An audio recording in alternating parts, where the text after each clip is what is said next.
Merci Martin, puis je prends la suite de Martin. Donc, suite à cette déclaration qui a été présentée donc, début novembre lors du forum IA Responsable à Montréal, nous avons créé une équipe au rectorat. Enfin, le rectorat a créé une équipe en fait avec quelques collègues dont Martin, mais aussi Marc-Antoine Dilac, qui est professeur au département de philosophie, sous la direction d'Isabelle Bayard, avec une équipe d'auxiliaires aussi, dont Valentine Crosset qui est présente ici et qui travaille dans le cadre de la chaire. Donc la co-construction, ce que je vais vous présenter, c'est le principe des scénarios prospectifs en 2025. Pourquoi 2025 ? Qu'est-ce que c'est qu'un scénario de prospective ? Et c'est quelque chose, je pense, qui pourra vous intéresser particulièrement en cybersécurité, puisque ces démarches de prospective stratégique sont utilisées aussi par des industriels pour anticiper les risques de défaillance ou des crises, ça peut être des accidents environnementaux, mais aussi de cybersécurité, etc.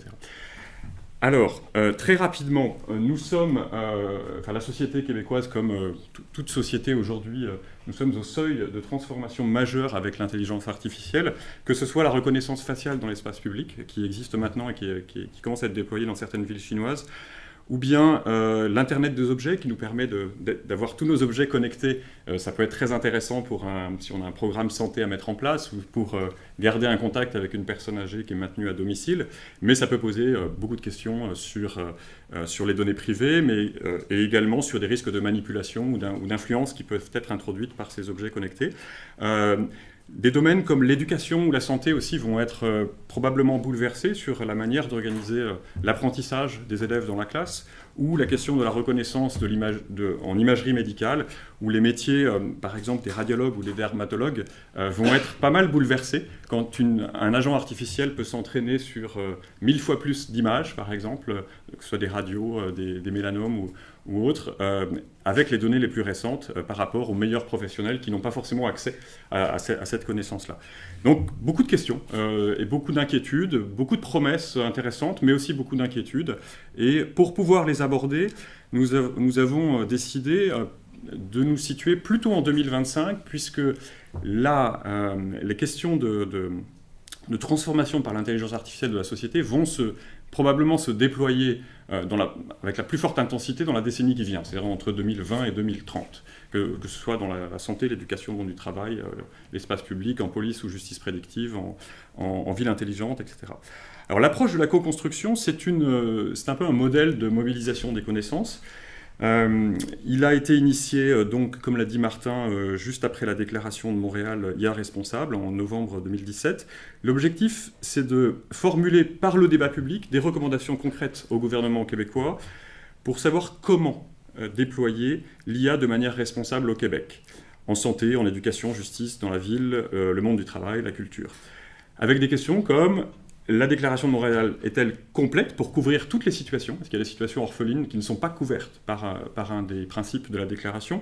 Quelles recommandations proposer ? Loi, code de déontologie, label, acteurs, formation, développement d'IA complémentaires pour mieux protéger le public aussi. On a toute une gamme de recommandations possibles, mais il faut les exemplifier, les contextualiser dans les différents secteurs pour pouvoir être le plus précis possible sur ces recommandations. Alors pour cela, on a fait un programme d'événements pour rejoindre la plus grande diversité de citoyens, d'organismes aussi, publics, privés ou associatifs, de février à avril 2018. On a commencé déjà avec, je vous en parlerai juste après, l'école d'hiver de l'Institut du Nouveau Monde pour des cégepiens, des cafés citoyens en bibliothèque publique, qui est un lieu accueillant, non intimidant, le plus inclusif possible. On s'est dit il faut rejoindre le plus de personnes possible. Des forums avec des parties prenantes qui auront lieu à Montréal, Québec et Ottawa. Et les débats partiront de scénarios d'utilisation d'IA en 2025 dans ces différents secteurs. Alors je vais vous faire 2 mots sur la prospective, c'est comme une sorte de parenthèse, ouverture sur la méthodologie, puisque je travaille à ces démarches avec mon collègue Franck Scherer à la faculté d'aménagement, où on fait pour aider à la formulation de politiques publiques, de programmes autour de la ville intelligente, de la transition énergétique. On a toute une série de méthodologies, une boîte à outils pour écrire des fictions rationnelles en 2025, 2030, 2037 et les mettre en débat avec les parties prenantes. Donc c'est une façon de faire de la mobilisation. Alors la prospective stratégique, Elle est utilisée par des think tanks gouvernementaux pour préparer des politiques publiques innovantes, par des directions d'entreprises pour préparer des nouveaux produits et services, mais aussi pour ce qui est plus proche de vos centres d'intérêt sans doute, anticiper des risques de défaillance industrielle, pour la co-construction citoyenne aussi, dans un monde qu'on peut qualifier d'incertain, en fait, où il n'y a pas une omniscience par quelques experts, mais où la connaissance est assez distribuée, et on a besoin justement d'avoir des outils de synthèse de ces connaissances pour pouvoir confronter et collaborer. Donc là, 2 exemples. Policy Horizon Canada, qui est le think tank en prospective stratégique au gouvernement fédéral, et puis France Stratégie, qui est l'équivalent au niveau du gouvernement français. Alors, 2 mots pour la prospective, ça n'est pas une question de prévision, comme la météo par exemple, il ne s'agit pas de prévoir le temps qu'il fera demain. La bonne prospective, ce n'est pas celle qui dit ce qui va se réaliser, mais c'est celle qui nous permet d'apprendre, de sortir de la boîte, de penser différemment et d'enclencher une dynamique de découverte, d'apprentissage et d'exploration.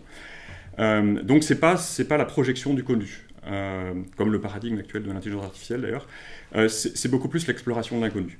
Et un des critères, c'est ce que nous dit notamment Michel de Certeau, c'est que la prospective, c'est le futur qui interpelle le présent sous la forme d'altérité. Donc c'est une façon de penser l'impensable et de le mettre en récit d'une certaine manière. Donc par exemple, ce qu'on appelle l'empathie artificielle, tomber en amitié ou en amour avec son robot, quelle place auront les robots dans nos vies affectives, empathiques de demain, eh bien c'est un excellent exemple pour dire qu'on introduit là de l'altérité, une façon de penser différent. Alors ça n'est pas non plus la science-fiction, puisqu'il ne s'agit pas d'écrire des récits qui sont dans le pur plaisir imaginaire, aussi intense soit-il, mais il s'agit d'écrire des fictions qui sont rationnelles et qui nous font penser en dehors des paradigmes actuels. Donc on parle de défixation cognitive en psychologie cognitive. Donc c'est plutôt le champ de la conception innovante, où il s'agit de revisiter l'identité des objets, des lieux, des acteurs, d'écrire des inconnus intéressants, des paradigmes de demain qui façonneront la société de demain. Par exemple sur la mobilité et les transports, classiquement on pense dans le design des transports d'aller du point A au point B, avec l'hypothèse que le temps de transport est du temps perdu, donc il faut créer des tubes, aller le plus rapidement possible entre l'origine et la destination. La vie est seulement à l'origine et à la destination. Demain, avec les voitures autonomes, avec plein d'autres choses, en fait, la vie, c'est aussi pendant la mobilité, pendant le trajet. Du coup, on peut avoir des trajets plus lents, plus fluides, plus expérientiels, dès lors qu'ils permettent d'habiter en fait de multiples expériences. Par exemple, sur la voiture autonome, si on peut, alors j'aime bien cette image, c'est le choc entre le monde qui vient et puis la lecture d'un livre classique. Si on peut avoir une activité dans la voiture, c'est plus forcément important d'aller plus vite possible. Il faut au contraire avoir une fluidité pour pouvoir réaliser cette activité de façon intéressante ou convenable.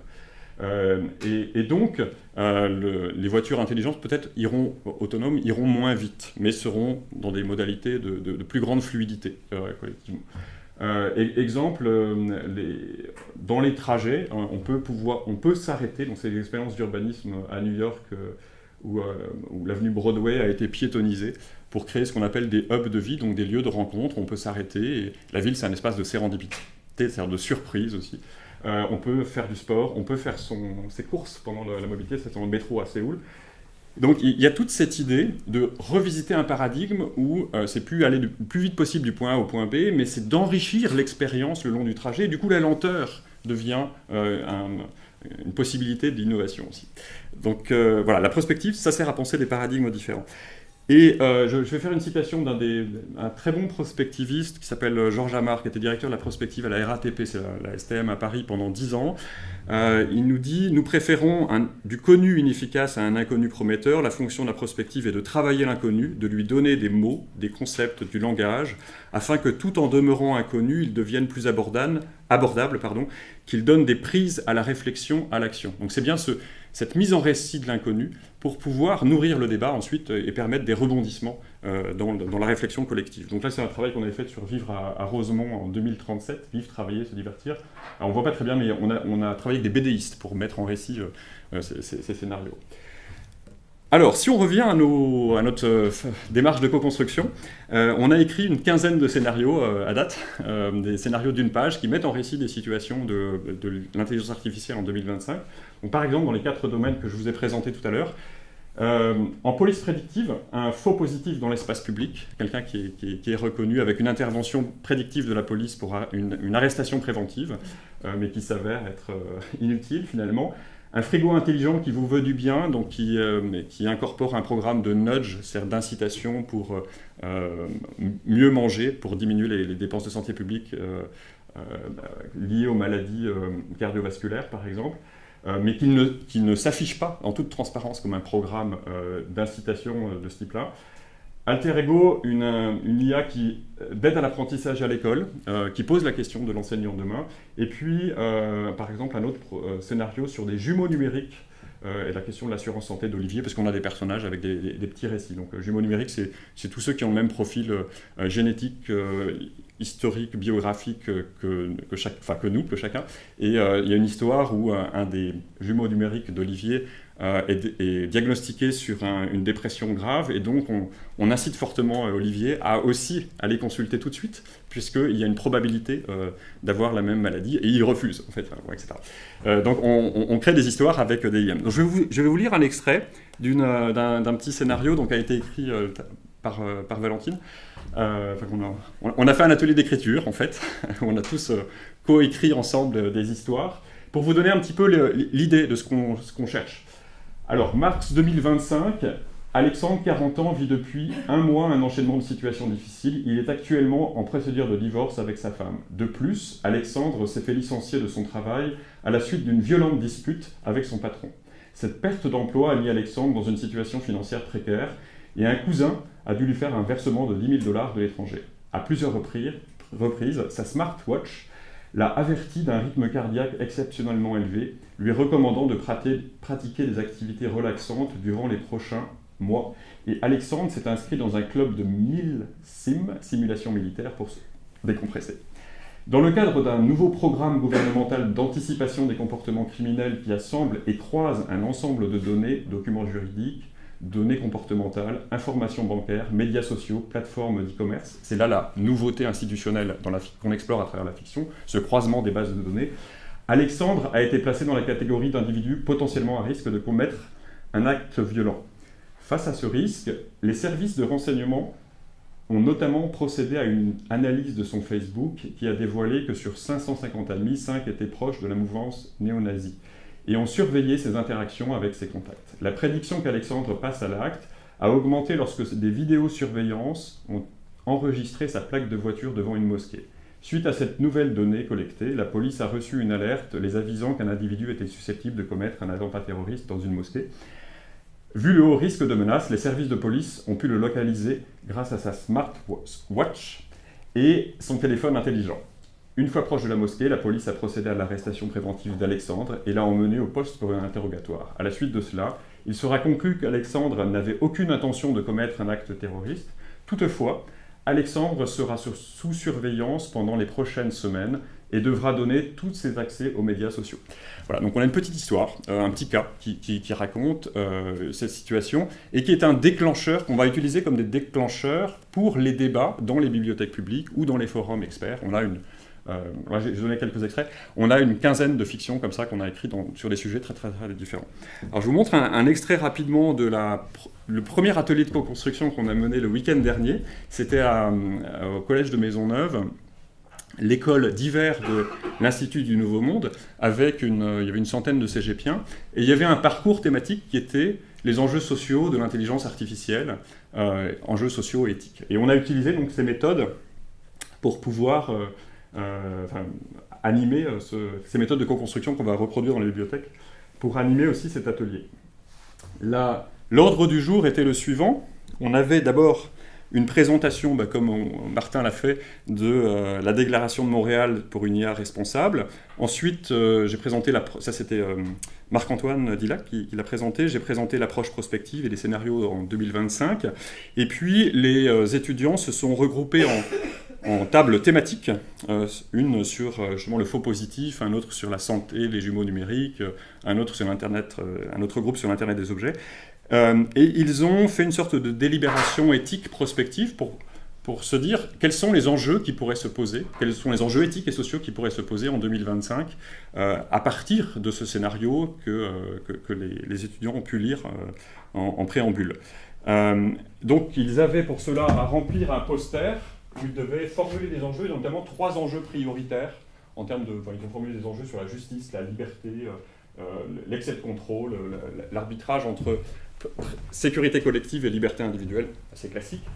Et ensuite, ils devaient travailler en backcasting, c'est-à-dire de 2025 à aujourd'hui, quelles recommandations prioritaires on pourrait faire au gouvernement du Québec dès 2018 pour aller vers un Québec socialement responsable sur l'intelligence artificielle. Et enfin, 3e activité, c'était de rédiger la une du journal en 2020 pour raconter le déploiement d'une première initiative de prévention sur l'intelligence artificielle responsable. Ce qui est très intéressant, c'est que le groupe qui a travaillé justement sur le faux positif dans l'espace public a proposé une mesure clé qui est de renforcer la capacité d'action publique sur le contrôle de l'intelligence artificielle avec la création d'un nouvel acteur, donc pas tout à fait un ombudsman des big data, mais ce qu'ils ont appelé le CIASC, le Centre d'intelligence artificielle pour la sécurité civile, avec une gouvernance multipartite. Ils ont pas mal précisé le modèle de gouvernance qui devrait être associé à ce centre. Donc on va avoir dans les recommandations des propositions de nouveaux acteurs, et notamment cette question du renforcement en fait, des capacités des pouvoirs publics devrait être assez bien travaillée. Alors voilà un petit peu donc ça s'est terminé cette journée avec une présentation des posters par les équipes, où chaque équipe a présenté aux autres en fait, les posters qu'ils ont réalisés et les principaux enjeux identifiés, les principales recommandations avec leur une du journal. Voilà, quelques photos de l'événement et je terminerai par ça. Première phase d'étude des fictions et de réflexion collective. Ensuite, présentation aux autres équipes des fictions et présentation en toute plénière lors de l'école d'hiver de l'INM. Voilà, merci. Merci.